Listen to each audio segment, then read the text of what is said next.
So here's a project that is just getting started.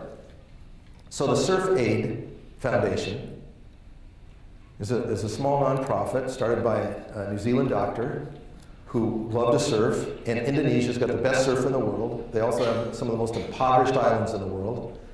And so they were surfing and living in luxury yachts. People are dying of malaria and malnutrition and just bad hygiene on the islands that they were cruising in. There's 50 to 150 boats that cruise on luxury surf trips in Indonesia. And this is a total health catastrophe in these islands. So he couldn't stand it anymore. So he decided that he was going to stop everything and try to eradicate malaria in as many villages as he can. So in about 4 years, he has active malaria eradication programs in 200 villages. He's trained hundreds of local indigenous healthcare workers.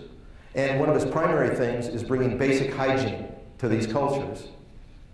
And in the villages that they've worked on, they've cut infant mortality, which he calls death before the age of 5, in half in 4 years.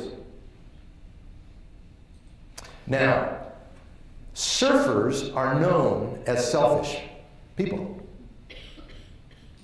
I mean, you know, to get a bunch of surfers together to go save the world, you're probably not going to do it. They're independent. They just really want to surf. So the surf industry has a problem.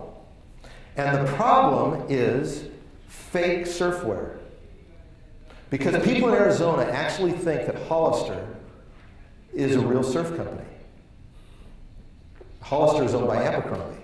Hollister is run by, you know, rag merchants from New York. That's what Hollister is. It's a fake surf company. So the genuine surf companies, like Quicksilver and Billabong and Reef, we should know these, this is where we live, really are trying to tell the world that, wait a minute, don't buy the fake surf clothes, buy the real surf clothes. So we had a meeting, and Surf Aid International has moved into the headquarters of Reef. That's a famous sandal company. They're most famous for making a sandal that has a beer bottle opener on the bottom of the sandal. I mean, it's surfing. It's still surfing. So they gave them free space, office space.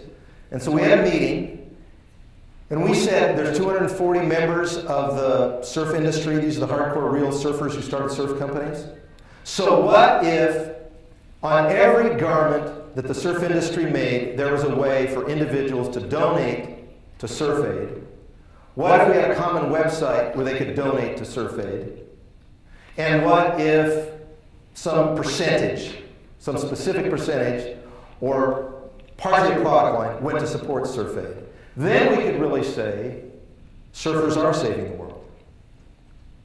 So that's the campaign. So what I'm trying to point out is it's not always bad to have multiple supporters of a campaign. Because in the previous example, I was saying, you know, when you have Starbucks and Dell and Apple, that's really hard to get your head wrapped around if you're a consumer.